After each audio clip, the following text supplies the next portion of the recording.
नमस्कार, मैं हूं पवन त्यागी। उत्तर प्रदेश पुलिस ने एक सख्त कार्रवाई की है भूमाफिया पर और अब तक की सबसे बड़ी कुर्की उत्तर प्रदेश के रिकॉर्ड में की गई है। आपको बताएं, एक फर्जी एनजीओ बनाकर सरकारी जमीनों को किस तरह से हड़पा गया, उसको आज उत्तर प्रदेश की पुलिस ने खुलासा करते हुए 8 एफआईआर भूमाफिया के खिलाफ की और अजमत अली नाम के इस भूमाफिया से 2 अरब 54 करोड़ 24 लाख 2,951 रुपए की संपत्ति उसकी जब्त की है। जी हां, 2 अरब रुपए के से भी अधिक की संपत्ति जब्त की है। जो अब तक की जब्ती की गई संख्या जो है, ये पैसे की जो है, इसमें सबसे बड़ी ये राशि बताई जा रही है जो ये संपत्ति जब्त की है। और आपको बताएं, ये जो संपत्ति जब्त की गई है इस भूमाफिया की, इसके बारे में उत्तर प्रदेश पुलिस जांच कर रही थी कि किस तरह से एक छोटी सी नौकरी करने वाला अजमत अली वो आज अरबों खरबों रुपए की संपत्ति बनाकर बैठा है। और ये सब का सब जो हुआ है, ये समाजवादी सरकार में हुआ। यानी जो अखिलेश यादव आज सवाल उठाते हैं उत्तर प्रदेश पे, वो समाजवादियों की सह पर, यानी समाजवादी सरकार में अखिलेश यादव, मुलायम सिंह यादव के समय में ये सारी संपत्ति अर्जित इस व्यक्ति ने की है। आपको बताएं, ये जो अजमत अली है 1988 में केवल 1200 रुपए की नौकरी करने के लिए अपना गांव छोड़कर लखनऊ में आया था और 1995 में इस व्यक्ति ने career education and charitable trust नाम का एक ट्रस्ट बनाया और उसके बाद सरकार और उनके अधिकारियों से मिलीभगत करके ये जो career education and charitable trust था, इसके जरिए पहले एक छोटा सा स्कूल बनाया, फिर एक हॉस्टल बनाया और उसके बाद तो बनता चला गया, आप भी खाओ मैं भी खाऊं, पब्लिक को खिलाओ। इस सिद्धांत पर समाजवादियों की सरकार में ये सबसे ज्यादा फला फूला और अरबों खरबों रुपए की सरकारी जमीन कौड़ियों के भाव लेता गया और अपना एनजीओ के बहाने से इसको ये ट्रांसफर की गई, सरकारों की तरफ से मदद की गई। अब ये भी जांच का पता लगाया जाएगा कौन कौन अधिकारी इस घपले घोटाले में शामिल थे। इस भूमाफिया ने लोगों की, किसानों की जमीन भी हड़पी और आज किसानों का मुद्दा लेकर समाजवादी जो हल्ला कर रहे हैं, उन समाजवादियों से सवाल है कि उनके शासन में किसानों की जमीन हड़पी गई औने पौने दाव में, तब ये समाजवादी क्यों नहीं बोले, इसका जवाब समाजवादी देंगे।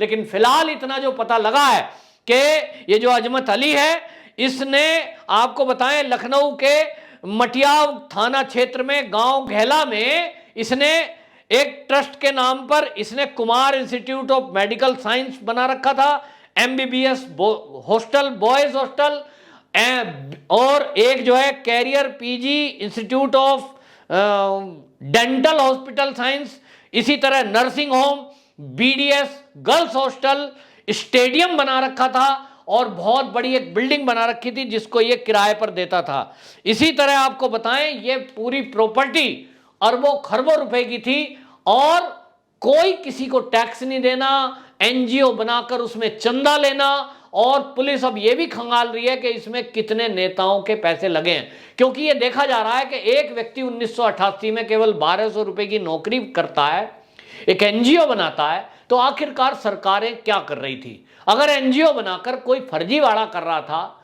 कोई जमीनें हड़प रहा था, तो सरकार आंख बंद करके क्यों बैठी हुई थी? लखनऊ जैसी जगह में, जो देश की, उत्तर प्रदेश की राजधानी है लखनऊ, उसके एरिया में एक स्टेडियम बनता है और एक प्राइवेट आदमी स्टेडियम बना रहा है, मेडिकल कॉलेज बना रहा है, डेंटल कॉलेज बना रहा है, बड़े बड़े हॉस्टल बना रहा है, और वह व्यक्ति जिसका बैकग्राउंड कुछ नहीं है। इसका मतलब उत्तर प्रदेश पुलिस के अधिकारी अभी जांच कर रहे हैं कि कहीं कोई 2 नंबर का पैसा या विदेशी फंड तो नहीं आ रहा है, और अगर विदेशी पैसा अरबों रुपया अरब कंट्रियों से आया तब उस पैसे का क्या क्या किया गया, क्या जो उत्तर प्रदेश में धर्मांतरण हो रहा है उसके तार भी इससे जुड़े हैं, कहीं देश विरोधी गतिविधियों से लिप्त व्यक्तियों का तो कोई तार नहीं जुड़ा है, पाकिस्तान का कनेक्शन भी कहीं इससे नहीं जुड़ा है। ये सब एंगलों पर उत्तर प्रदेश की पुलिस जांच कर रही है।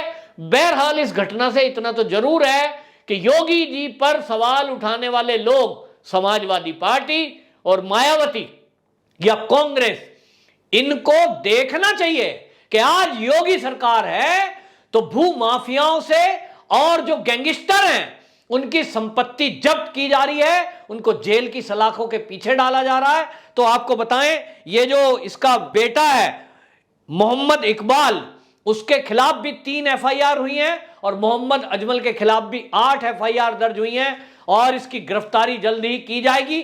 इसके बाद हिसाब किताब पूछा जाएगा कि बताइए बेटा, ये जो पैसा है अरबों खरबों रुपया, ये आया कहां से। तो लोगों का कहना है कि साहब इसके समाजवादी पार्टियों से ज्यादा निकटता रही है और समाजवादी पार्टी के लीडरों ने बाकायदा बड़े बड़े कार्यक्रम किए हैं यहां स्टेडियम में, कॉलेजों में, और इसकी मदद ली है। तो इसने भी मदद दी है, इसको भी मदद दी गई है। ये बहुत बड़ा एक घपला घोटाला खुलकर के सामने आया है। योगी जी का धन्यवाद, योगी जी की पुलिस का डबल धन्यवाद। जिन अधिकारियों ने ये संपत्ति जब्ती का काम किया है उनको करोड़ों रुपए की रिश्वत भी ऑफर हुई होगी, डराना धमकाना भी हुआ होगा। जिस तरह हमने देखा है कि एक हॉस्पिटल के विजिट में ये अखिलेश यादव किस तरह से वहां के डॉक्टर को धमका रहे थे कि तुम बहुत छोटे हो। इसमें पता लगता है कि किस तरह के इनके रवैये रहे हैं, किस तरह से अधिकारियों को प्रेशर में रखते थे, ट्रांसफर पोस्टिंग के नाम पर करोड़ों रुपए हड़पते थे। और जब ट्रांसफर पोस्टिंग के नाम पर करोड़ों रुपए इकट्ठे किए जाएंगे तो अधिकारी क्या करेंगे? अधिकारी उन पैसों की वसूली करेंगे। और वसूली कहां से होगी?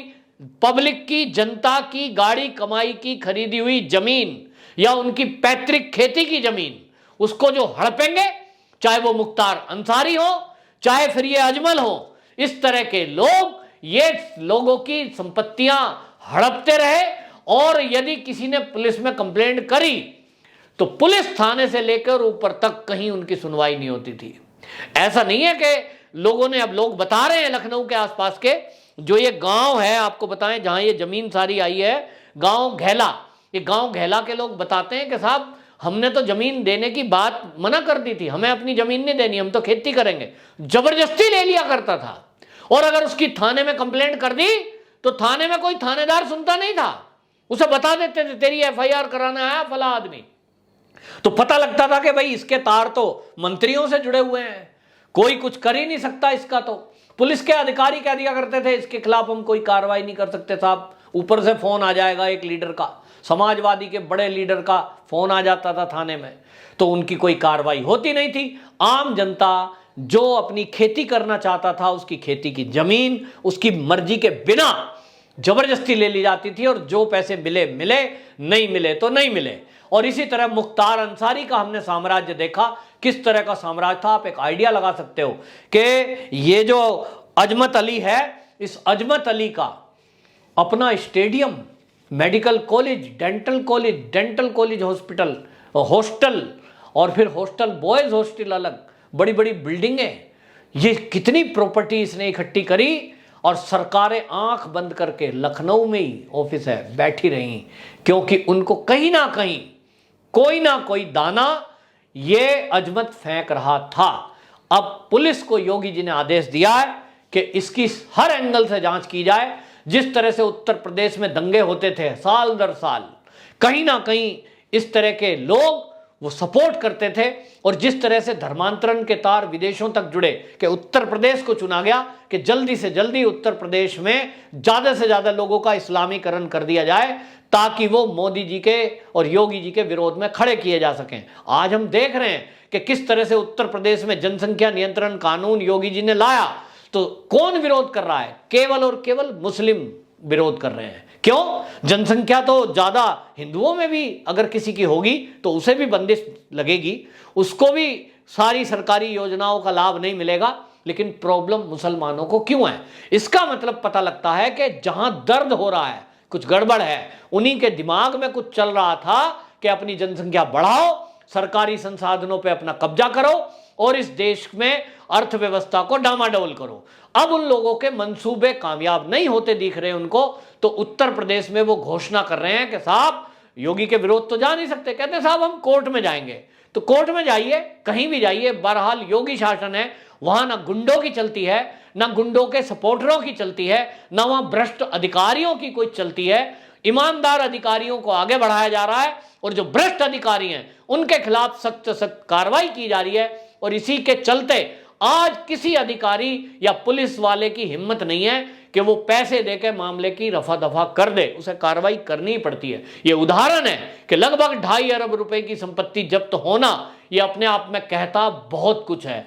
आज के पहले भी ये बिल्डिंग थी, आज के पहले भी योगी शासन के पहले ये स्टेडियम थे, आज के पहले भी मेडिकल कॉलेज फर्जी दौलत पर खड़े थे, लेकिन आज योगी जी हैं जो 1 रुपया लेने का सवाल नहीं उठता, क्योंकि वो संत हैं, वो भगवाधारी हैं, और इसलिए आज कार्रवाई की जा रही है गुंडे और मवालियों पर, बदमाशों पर, गैंगस्टर पर, भूमाफियाओं पर। इसके लिए उत्तर प्रदेश की पुलिस और योगी शासन दोनों और योगी जी को बहुत बहुत धन्यवाद। वंदे मातरम।